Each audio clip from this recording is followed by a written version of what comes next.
At okay, nakikita yung slide. Okay. So thank you, Joseph, and good evening to all of us who are here. I hope that there is something from our lecture this evening that would truly be insightful and practicable for all of us. So our topic is vocation, and I think that this is an interesting topic, and it answers the question, what am I called to do? So yan yung pag-aaralan natin ngayong gabi, and to start, I think it may be helpful to begin with the wider context within which this question of calling, of vocation, of what am I, what you are called to do. Doon tayo magsisimula doon sa wider context within which this question is often framed in the modern day. So let me introduce you to one of the what I believe to be one of the unrelenting preoccupations of the modern world, and that is the quest for the proper recipe for human flourishing. Siguro naririnig nyo na yan, isa sa mga palaging usapin sa modernong panahon, paano ba natin makakamtan itong tinatawag na human flourishing. So this is a modern buzzword. Actually, the word flourishing is taken from the analogy of nature. Kapag sinabi natin na yung isang binhi is flourishing, meaning it is becoming, it is turning to become what was its potential. So in this modern quest, pag sinasabing human flourishing, the holy grail, what is sought after is to uncover what environment is it that best promote the optimal growth for human beings. Siguro yung mga karaniwan na naririnig natin, translating this in the common language of the people, itong modern hobby ng mga modern people na ito, naririnig natin yung salita na pursuing happiness, realizing your highest potential, or living a well-lived life. So when you go, for example, into a certain bookstore, you would find that there are many books that give their own formula for how we should live as human beings in order for us to become successful in flourishing as human beings. And there are many books that are constantly published to that effect, and they usually contain elements including meditation, mental health, exercise, self-improvement, economic progress, productivity, among many other ingredients that people believe would enrich their lives and would make them flourish as human beings. Actually, this quest for human flourishing is not unique to our day.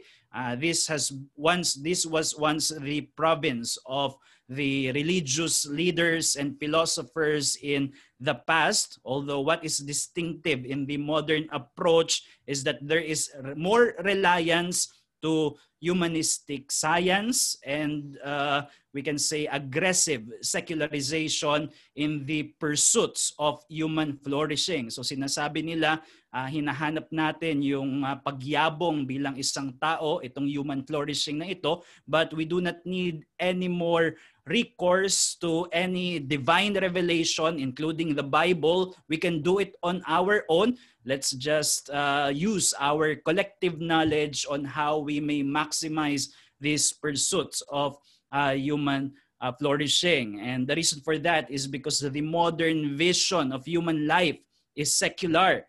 And that is why, the root of that is because it believes that human beings are actually autonomous creatures, meaning we do not answer to any God, to any law, to any revelation of any God for how we should live as human beings. That's why as Christians, I believe that we need to articulate our own course for human life and human flourishing in the world that is based on a proper understanding of who we are as human beings created in the image of God and especially if you are Christians being redeemed and recreated after the image of Jesus Christ. And in my opinion, that we have the rich heritage of the reformational teachings, meaning we go back to the teachings of the 16th century reformers, and particularly in our topic of vocation, gagawin natin yan looking at the thoughts of Martin Luther and how he saw the teachings of scriptures with regards to this matter of vocation. So we are going to look at the rich heritage of reformational teaching as it offers a valuable guide to living in the modern world and applied to the question of our occupation in life, our stations in life. The relevant teaching again is that of vocation. So let us look first at the states of vocation in the modern world. So the state of vocation in the modern world.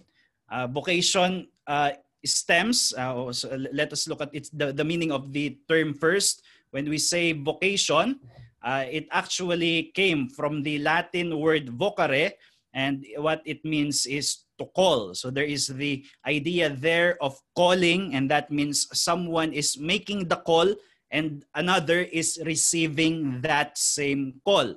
So that is the etymology of this word of vocation. Now, in our day, in the modern day, this is still actually being used, but this only refers now to what a certain person does for a living. So ano yung ginagawa mo sa buhay, that can be considered as your vocation. What is being removed now is the concepts of calling. That when we say that when we speak of vocation, there is someone there who is doing the call, and there is another who is receiving the call. So the concept of calling is now being removed. When we use the word vocation, it simply is a word that interchanges with all the other words related to it, such as occupation, job, profession, or career. So these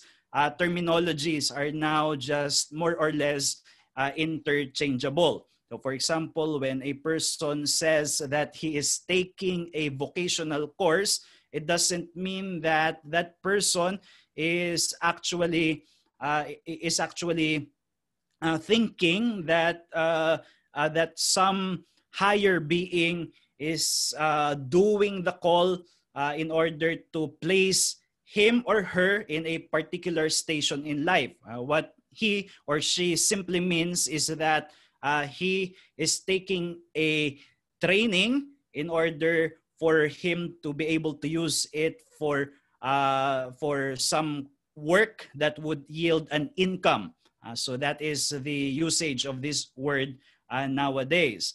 But this is still important in the modern day. The importance of vocation in modern societies, I think, can be seen in the fact that it is actually among the basic information that people ask when being introduced to another person. So for example, meron kayong bagong kakilala, nalaman niyo na yung kanyang pangalan, you would expect immediately that the next question to be asked is, what do you do? What is it that you do? What is your occupation in life? What is your profession? So that shows that people find their identity, among other things, in their vocation, in what they do in life. So in the modern world, having a career is regarded as one of the primary ingredients, to use the word the words that we introduced earlier. It is one of the primary ingredients for human flourishing. Kung ikaw ay mamumuhay na talagang masasabing fulfilled or happy life, then you must have a vocation. You must have some kind of occupation in life that you draw meaning from. So one's vocation, after all, is the person's outlet for creativity, for competition even, and for contribution to society. So if you want to have a happy life, you want to feel that your life has meaning, you have an outlet for your creativity, you can enjoy that sense of competition, and you can have that sense that you are contributing something that is useful for other people, then that means you should have a place of calling. You should have a vocation. And this, in consequence, would give your life purpose, a sense of purpose, a sense of meaning that usually leads to happiness and improved well-being. And because of that expectation, this has led to the prevalence, this has fostered rather two prevalent attitudes to one's vocation among modern people. And the first of that is ambition, and the second is alienation.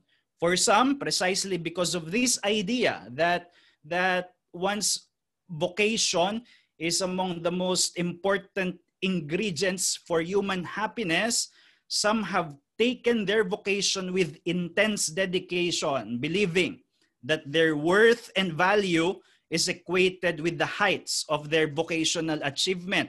Kung ano yung nararating nila sa kanilang karera, yun yung kapareha ng kanilang kahalagahan sa buhay. Their personal worth is equated with what they do in life. Therefore, they had fostered an ambitious attitude towards what they do. So ito yung mga yung mga talagang tao na ibinigay nila sa yung kanilang sarili at the expense of other areas of life, other important areas of life. Binigay nila yung kanilang sarili sa kanilang occupation, sa kanilang career, believing that this is what would ultimately make their lives happy and fulfilled. So some have taken that ambitious path. The other, also precisely because of such a high expectation of what our careers would do for us, some people feel alienated from their jobs. Siguro nakikita nila, what I do seems to be insignificant, and this couldn't possibly contribute anything for anyone's good. And so this apparent significance that they sense from what they do, their only motivation for working is no longer in order to find that sense of purpose, that sense of meaning. It is only so that they could survive. After all, they need the income, the money that comes from what they do, and this is what would lead to their survival in the world. Anything more than that, they do not care. It's just the means in order to gain their income. Now, I think that this crisis also is also present even among Christians. Either of these attitudes of ambition or alienation infects even Christians who struggle to comprehend their everyday jobs, their everyday occupation within what I called a unified system of life. And in the case of the Christian, it is the Christian life. What is the role of my vocation, of my job, of my station in life, in the overall structure of my Christian life under God? For many professing Christians, their devotion to God becomes restricted only to churchly duties that they observe on Sunday within the four corners of their church building, but their secular jobs performed during the weekdays are performed only on worldly reasons, worldly rationales. This is something that does not bear much significance for God, for devotion to Him, for service to Him. This is something that I do similar to the world, either in order to survive or just to gain the sense of my personal worth. And I believe that it is exactly in this regard that the reformational teachings on the matter of vocation could offer insights for the modern Christian. So let us look at the Reformation and the doctrine of vocation.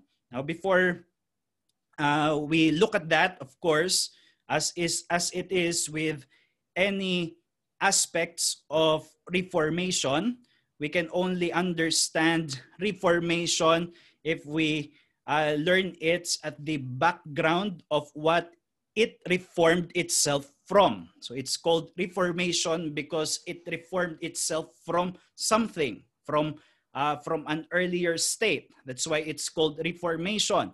And of course, in the case of the 16th century Reformation, it is a reformation from the medieval or the Middle Ages Roman Catholicism. And one thing that we should understand about Roman Catholic, medieval Roman Catholicism is that they really were very fond of classifying things, classifying people, classifying creatures. So they are very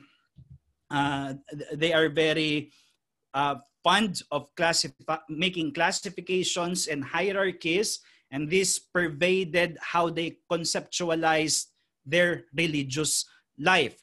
And the reason for that is because the medieval Roman Catholic theologians and thinkers were actually influenced by the Greek philosopher Aristotle. Siguro na pag-aaralan ninyo na Aristotle is considered to be the father of taxonomy. So yung paghihimay-himay o yung pagka-classify ng mga creatures, for example, as basic as living beings, non-living beings.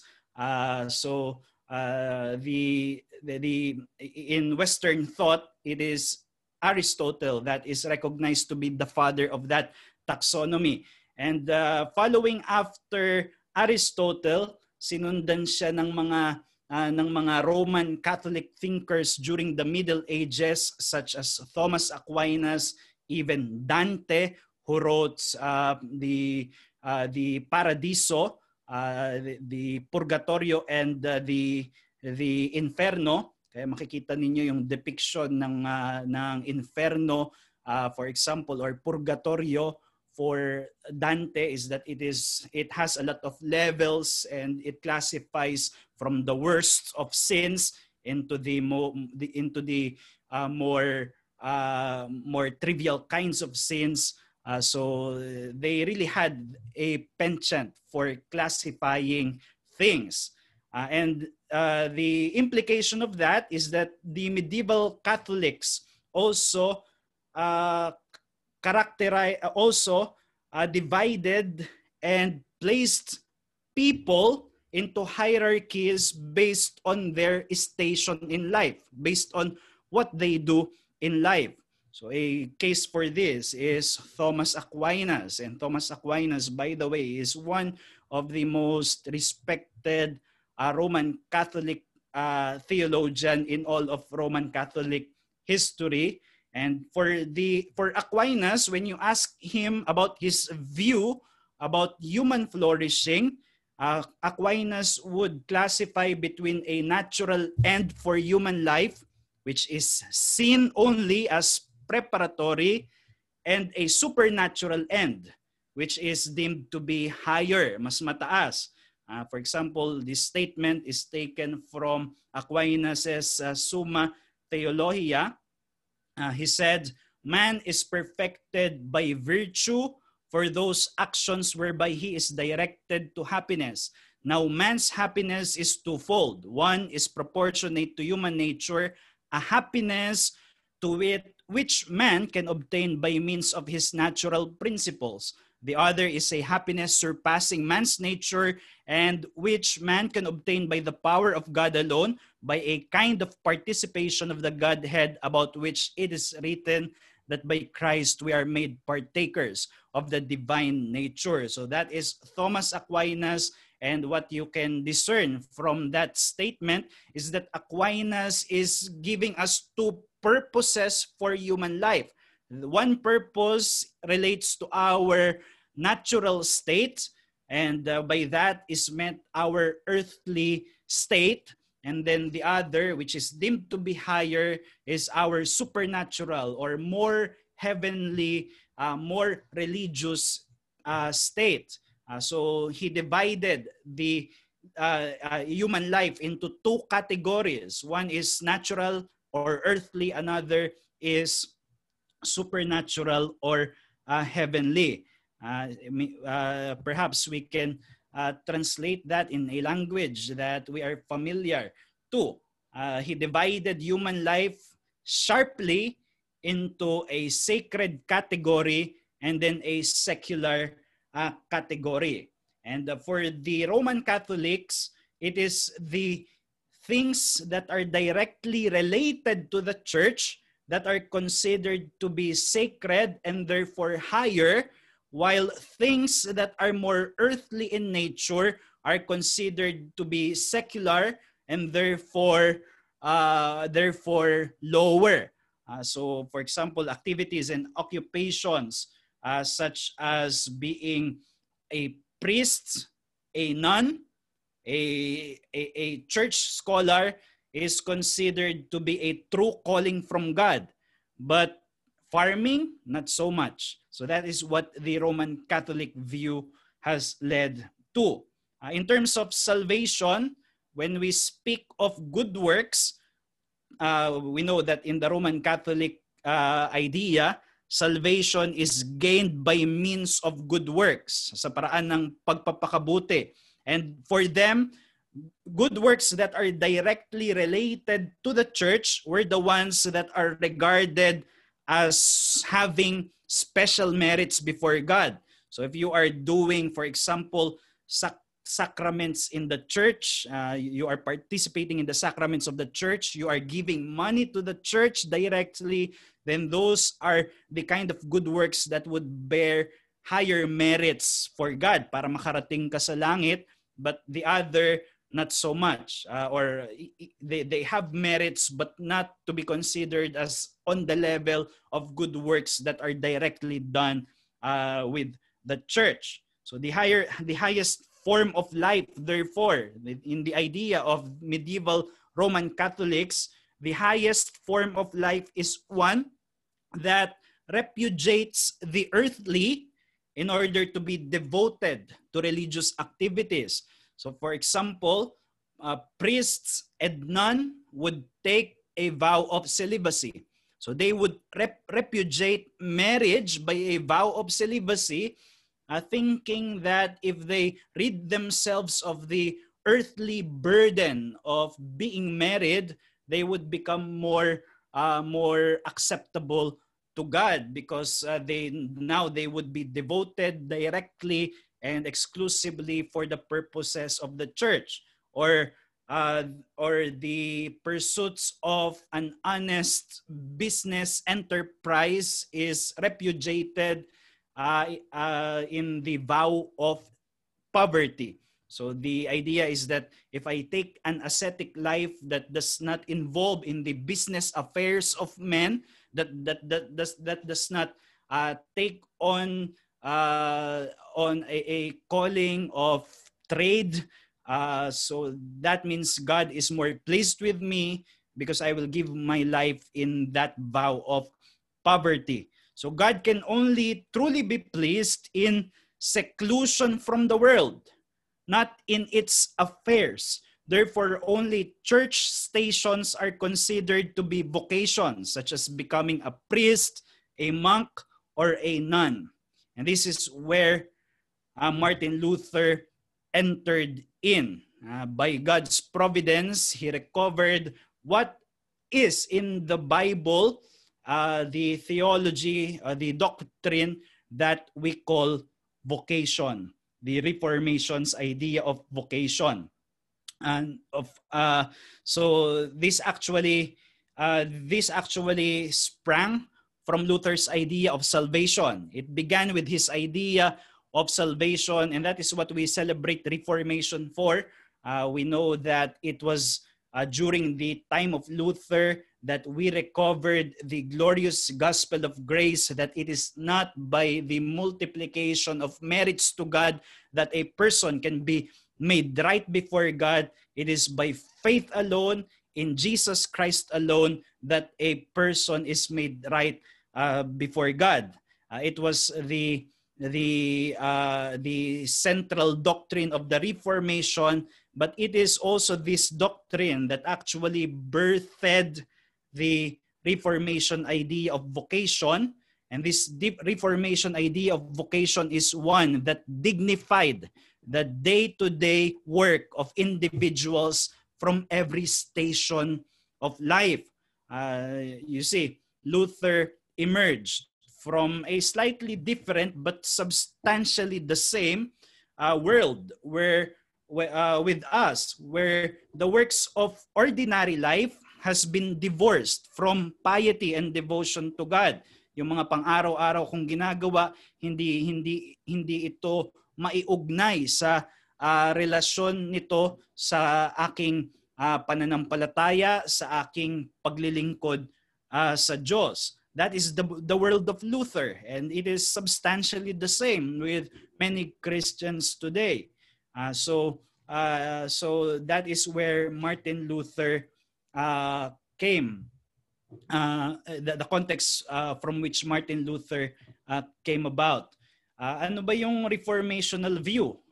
Sa reformational view kasi, ang idea na na-recover is that whatever life role a believer was providentially situated in the world, it is an assignment that comes directly from God, and therefore it is charged with spiritual significance. So ibig sabihin, sa providensya ng Diyos, kung ano yung kinalagyan natin na istasyon sa buhay, provided that it is a legitimate sphere of human life, meaning hindi yun kriminal, hindi yun illegal na gawain, if it is a legitimate field of human life and you are providentially situated in that area, in that sphere, you should regard that as an assignment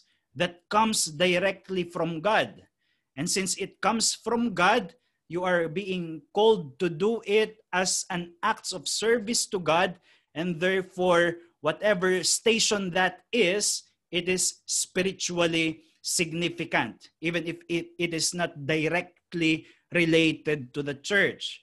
And Martin Luther got that idea of at least one place is from 1 Corinthians chapter 7, verse 17, where the Apostle Paul said,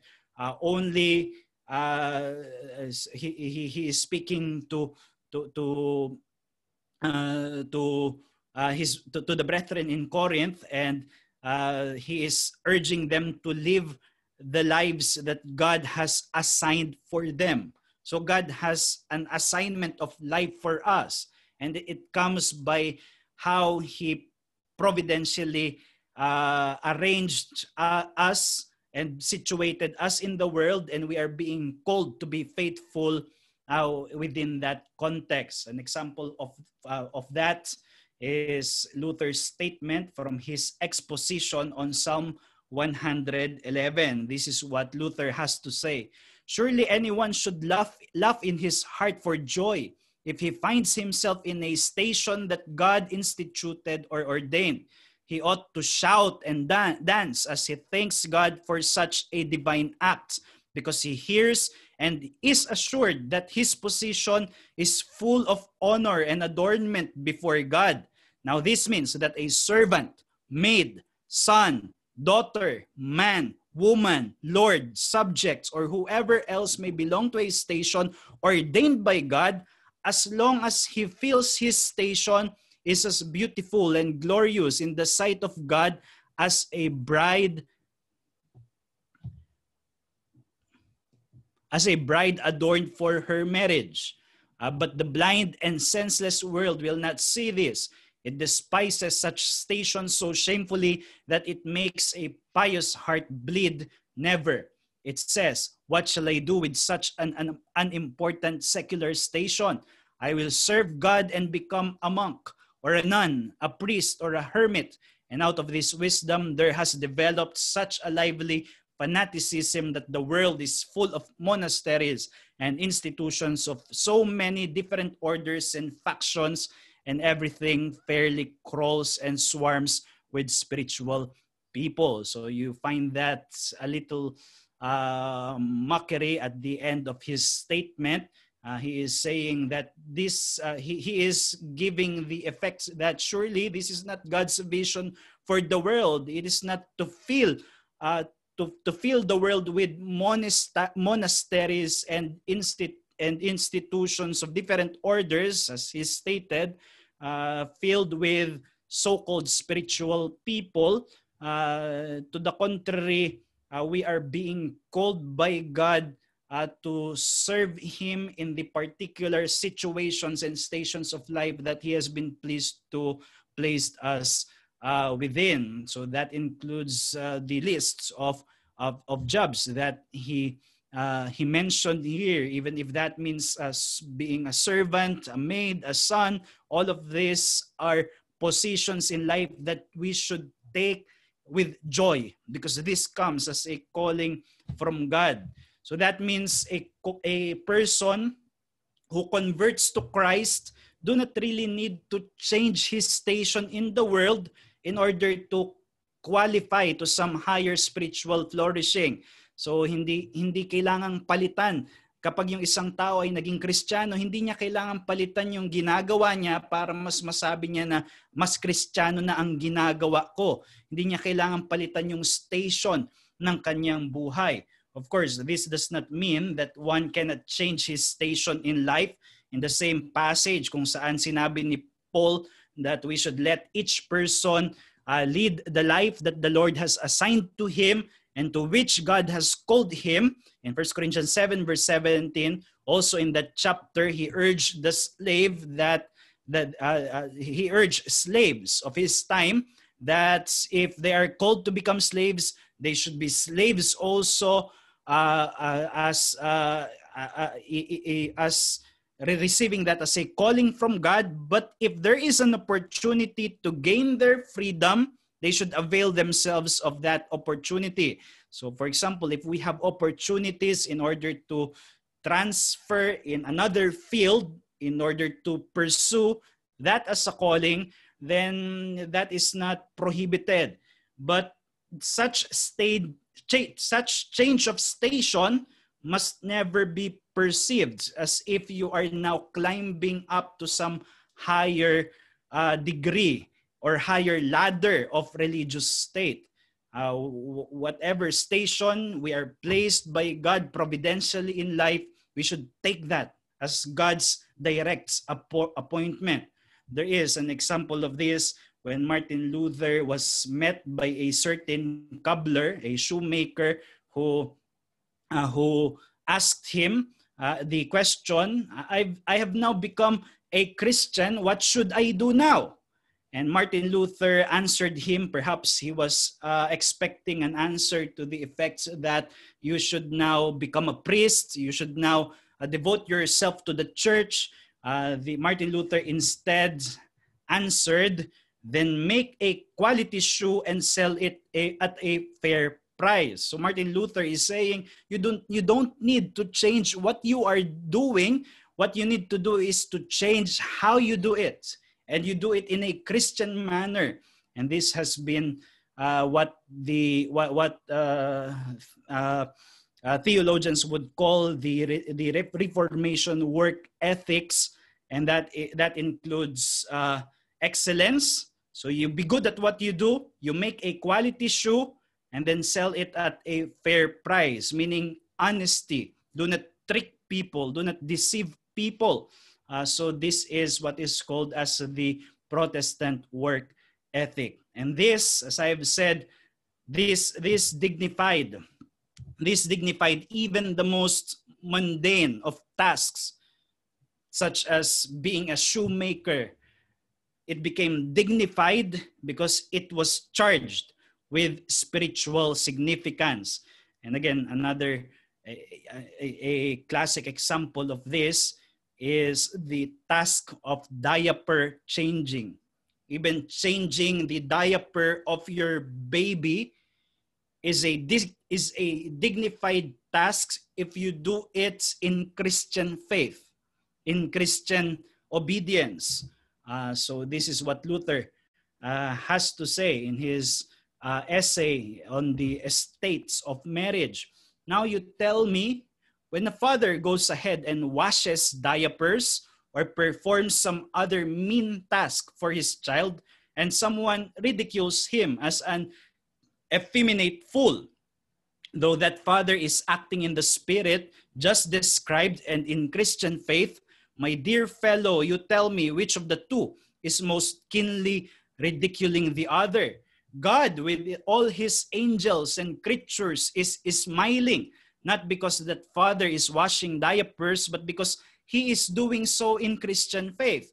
Those who sneer at him and see only the task, but not the faith, are ridiculing God with all his creatures as the biggest fool on earth. Indeed, they are only ridiculing themselves with all their cleverness. They are nothing but devil's fools. So ang ganda ng description ni Luther, a father changing diaper, that dirty, disgusting diaper being changed by the father in Christian faith. Sabi niya, God and his angels is looking and pleased. So Luther believed that in our vocational function, we are serving God. In fact, he has a term for that. He called people, Christians doing their service as an act of God, as masks of God, maskara ng Diyos. Ibig sabihin, when we are fulfilling our calling faithfully, we function, we are only masks, and it is God who is behind. We are the agents of God's providential care for other people, and we become answers to other people's prayer.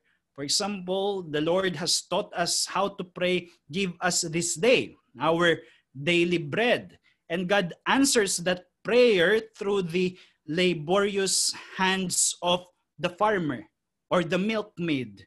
So we become answers to other people's prayer through our faithful execution of our vocation. So briefly, let us look at where did this idea came from, or how does this relate with the idea of Luther in terms of the gospel. And the first of that is his belief in justification by faith alone. Luther learned from the Bible that a person is not made right before God according to the meritorious scaling of good works. And this was actually the primary impetus for the change in the Reformers' view of vocation. Since good works are not really what justifies us, good works are fruits of faith that justifies, then it is faith that actually makes a specific work spiritually good. As Hebrews 11 verse 6 has said, without faith, it is impossible to please God. But with faith, even the most menial and mundane of tasks become spiritually pleasing to God. So this broadened the definition of good works so that it is no longer limited to the four corners of the church building. That means our everyday tasks our mundane assignments in life can be regarded as good works when it is done in faith. Luther said, in this faith, all works become equal and one is like another, and all distinctions between works fall away, whether they are great or small, brief or lengthy, many or few. For works are not pleasing on their own account, but on the account of faith. So that is what Luther has to say. And another is his idea of the priesthood of all believers. Lahat tayo pari, lahat tayo sacerdote. But Luther rejected the mediatorial hierarchies between God and man that the Roman Catholics had placed. And Luther believed that all of us are actually priests who are giving our service to God directly in our own spheres of calling. So he based that in 1 Peter 2 verse 9, where the Apostle Peter says that we are a royal priesthood. So it means that I am called by God. You are called by God in the particular sphere of your influence, and in that particular sphere, you are a priest to God. You do that as an act of direct service to God, whether you are called to be a pastor, a student, an engineer, a teacher, a janitor. All of those are places of calling that you should do as an act of service to God. Now, this doctrine, actually, these doctrines were actually catalyst for the creation of modern societies that enjoy greater prosperity. Of course, this was not the main reason for the Reformation. The Reformation was a recovery of the gospel, but it is safe to say, I believe, that this idea of vocation led to the transformation of culture, and such cultural change, although not the primary reason for the Reformation, it was an overflow of the liberating power of the gospel. And that is what we have in Reformation. The cultural scholar on the Reformation, Karl Hall, said, by proclaiming the duty to work for the sake of production and by proclaiming simultaneously the spirit of humble simplicity, Luther gave a tremendous boost to the economic production of goods. So that is the modern implication. And lastly, let us look then at how should this have bearing on the modern world. So this reformational doctrine of vocation actually calls for recovery in the modern world. And in fact, there was a brilliant sociologist at Harvard University who, he is dead now, but his writings lamented the loss of such Protestant work ethic in some of his published paper. And this is one thing that he wrote about the modern society. He said, changes in moral temper and culture are not amenable to social engineering or political control. They derive from the moral traditions of society, and this cannot be designed by precepts. The ultimate sources are the religious conceptions which undergird a society. Sinasabi niya na kung gusto natin na mabago yung kultura, hindi ito nagaganap sa pamamagitan lamang ng political control, social engineering. We should be after the religious change, meaning the transformation of people's beliefs and values. And then he continued, capitalism has lost its traditional legitimacy, which was based on a moral system of reward rooted in a Protestant or Reformation sanctification of work.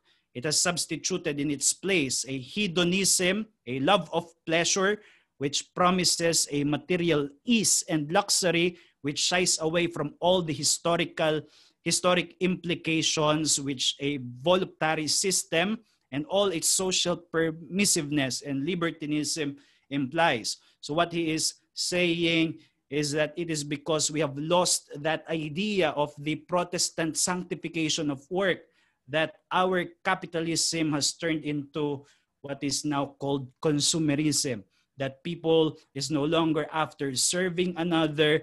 The